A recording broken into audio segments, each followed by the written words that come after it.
Hello everyone, welcome back to Major Hi-Fi. Today we have 3 different IEMs we're going to be comparing. These are all very popular, very big ticket IEMs, and people have been wondering how they compare and contrast and all those things, and I am here to give my 2 cents on it.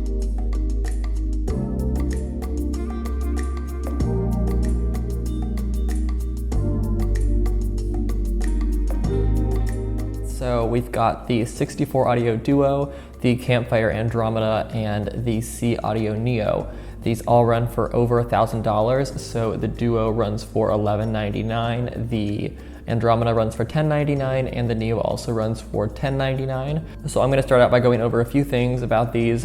First of all, the driver configuration. So for the Duo, we have 1 balanced armature for the high and 1 dynamic for the low. It's a 2-driver IEM. For the Andromeda, we have 2 balanced armature drivers for the high.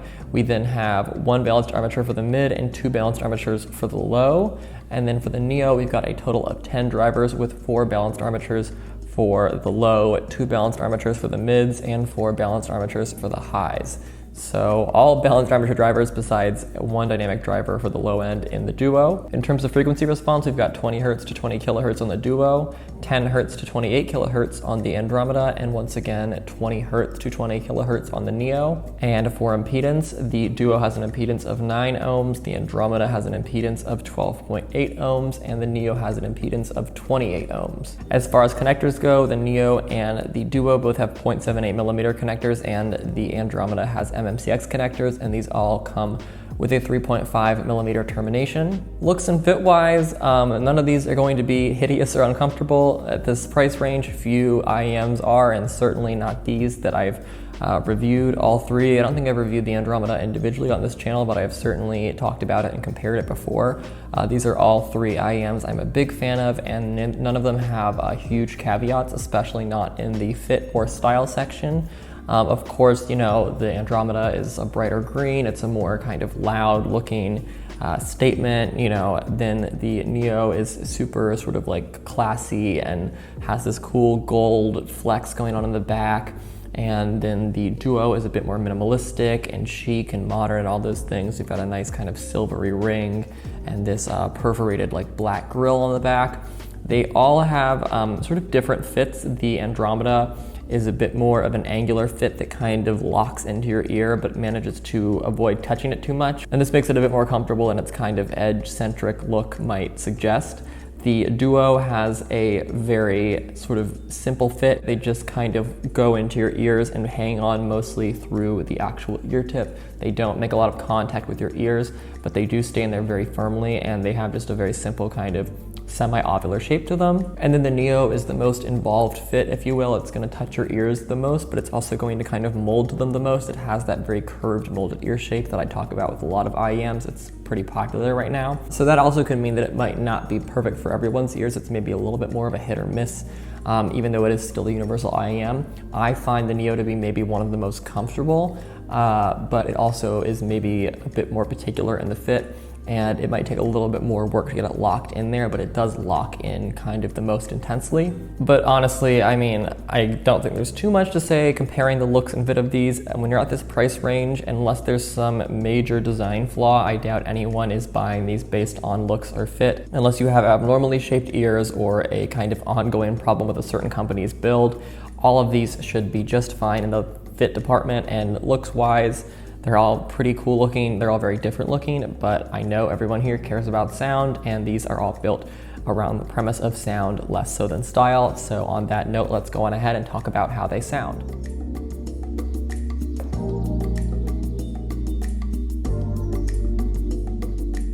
All right, so to avoid complete chaos and just bouncing around everything, I'm going to go down the line of all 3 of these, and I'm going to sort of talk about each one in accordance to the other 2, and hopefully that will keep it from being super confusing. I'm also going to talk about the strengths and weaknesses of both and which genres I found to be most successful on each one. And I will also link below to my written article comparing all 3 of these if you'd like to read back you know, sort of a general synopsis of what I'm going to say here. I will also link to my videos and articles on the Neo and the Duo, along with videos and articles on this channel about the Andromeda if you'd like to watch any of them separately. So to start off, let's start with the Neo.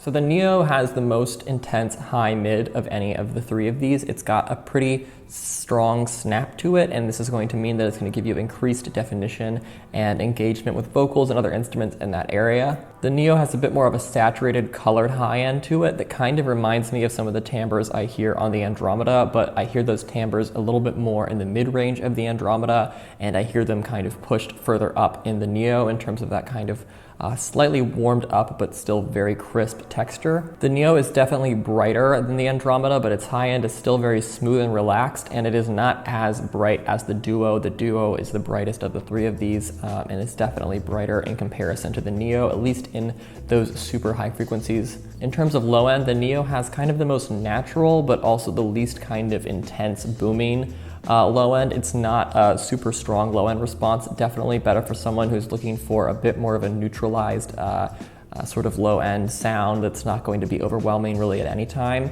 It can feel a little bit lacking here and there, maybe if you are someone who craves a lot of kind of rumble and sort of cinema and just sub response. This is maybe not the place to look. But if you want natural, more attack focused, less release focused low end, the Neo has you covered, and it does once again sound probably the most natural and realistic of the three, because after all, in real life, low end does not rumble and boom so, that crazily all the time. So it's kind of the most precise punch and impact, but just the least intense sub range. For me, the Neo has the most kind of bite, the most sort of vigorous sound of the three of these, but that does come at the cost of it being a bit less forgiving of resonance in mixes or voices or compositions. So given its more forward mid-range, its ability to highlight vocals, its very natural low end, I felt like the Neo really excelled with like classical, folk, alternative, but also maybe like heavy metal, things like that that don't need a ton of sub, but do want a nice crisp mid-range especially. And I couldn't decide if I preferred it more for male or female voices. With a lot of female voices, it does get very biting. And with male voices, it tends to kind of maybe neutralize the areas that are maybe lacking in parts of those high mid areas. But for female voices, it can be great for like giving you the maximum amount of engagement. So the strengths of this were that it had a balanced high end, a very clean low end. It's got, increased vocal presence, and those extremely snappy, crisp mids that I keep bringing up. And then the weaknesses of the Neo, sort of like I've already said, unsurprisingly, that high mid might be a bit much for someone with very sensitive ears. Obviously, like mid-sensitive ears might find this to just be a little bit overbearing in that area. And then also its more subdued low end is at times maybe not quite enough for certain types of music, certain genres, and also just certain tastes. All right, so up next is the Campfire Andromeda. This is a classic. People love this, and basically every IEM that comes out in the price range, people ask for a comparison. So here you have it.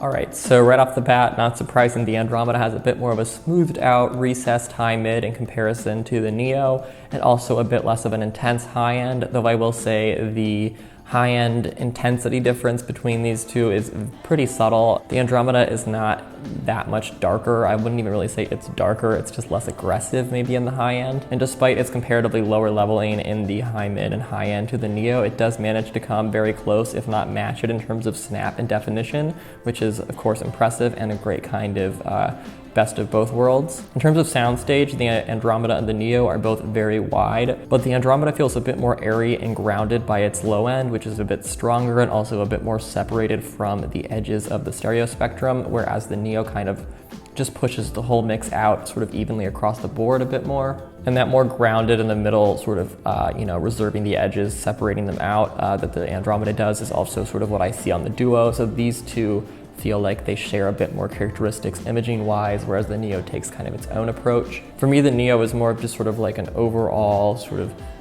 equal treatment of the soundstage. Things are kind of just given this, like I said, sort of just feathered and fanned out across things, whereas the Duo and the Andromeda, I feel like they separate the different sort of frequency areas and the different instruments to, very different pockets of the soundstage. The Andromeda definitely excels in its kind of high lows and its low mids. And while it carries a fair amount of sub presence and definitely more sub presence and overall low end than the Neo, it does not carry as much sub presence as the Duo does. With the kind of extra room left by it keeping the sub presence a little bit more controlled, it kind of fills that in with highlighting the high mid area. Once again, not as much as the Neo, but still definitely taking a fair whack at it, like giving it a fair amount of power. And then this kind of blends into the high end that on the Andromeda feels a bit more neutral and organic than that of the Duo. For me, what really is the center point of the character of the Andromeda is its sort of nuanced, individualistic coloring that really sets it apart from the pack and is somewhat, in a way, that Campfire kind of signature sound, even though all other IEMs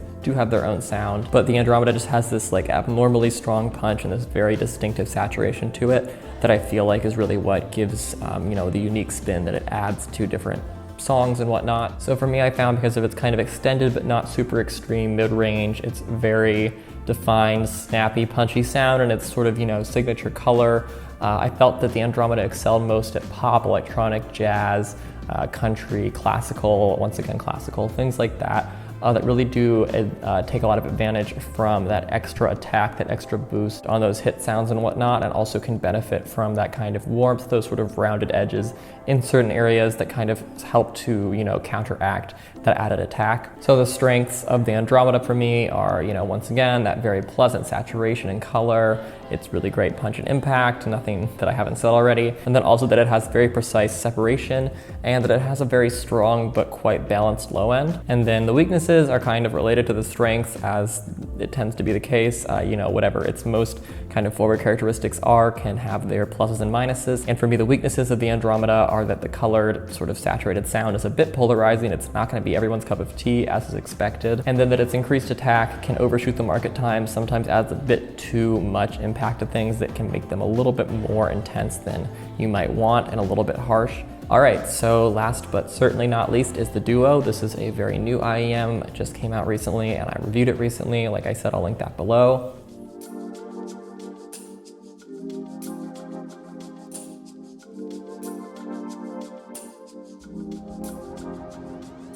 So back to the subject of high mids, because it seems to be a journey.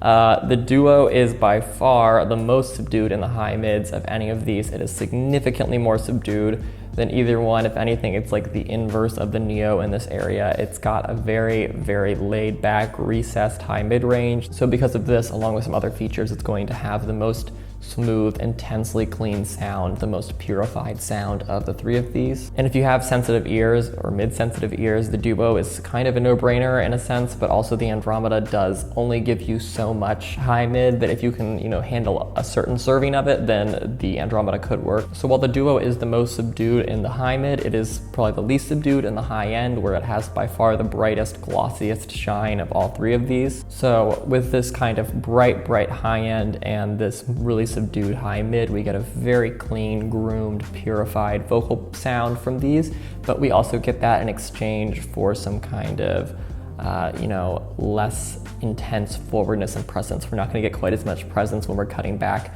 that much high mid, but we are going to get a very, very natural organic sound, but that is kind of a trade-off. So less in your face, but a bit more of a realistic kind of natural timbre and space. It does still feel forward and engaging, don't get me wrong. It definitely achieves that kind of realism, that natural sound, more through kind of like detail retrieval than it does by boosting or saturating certain areas as much like the other two do. And then also the Duo has the strongest sub response and just the overall kind of most intense low end, though maybe not the most attack heavy. Probably the least attack heavy actually maybe of the three, but the most kind of rumbling, cinematic, like floor heavy. So we have this kind of really strong foundation with this just really wispy, kind of airy, extra clean overlay on the top with the high mid and the kind of very neutral low mid that's also paired with that.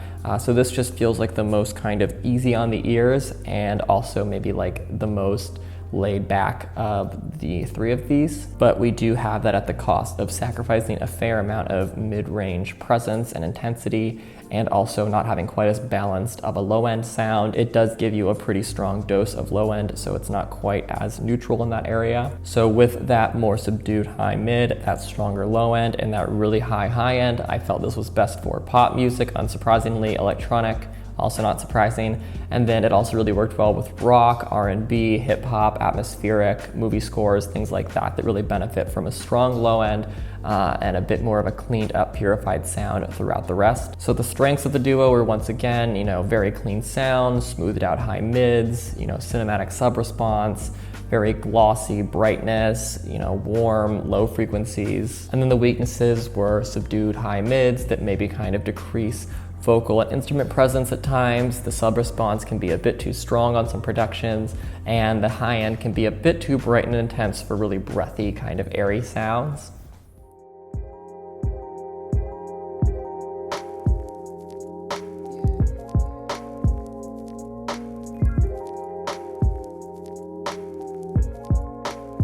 All right, so those are my thoughts and comparisons of these three IEMs, the Duo, Andromeda, and Neo.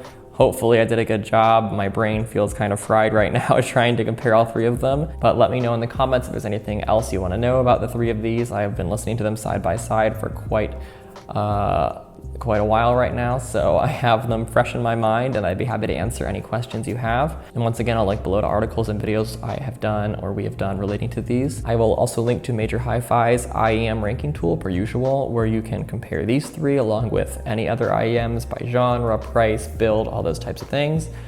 So check that out too if you'd like to compare, many different IEMs. I'll be back very soon with some more videos and reviews per usual, and until next time, happy listening.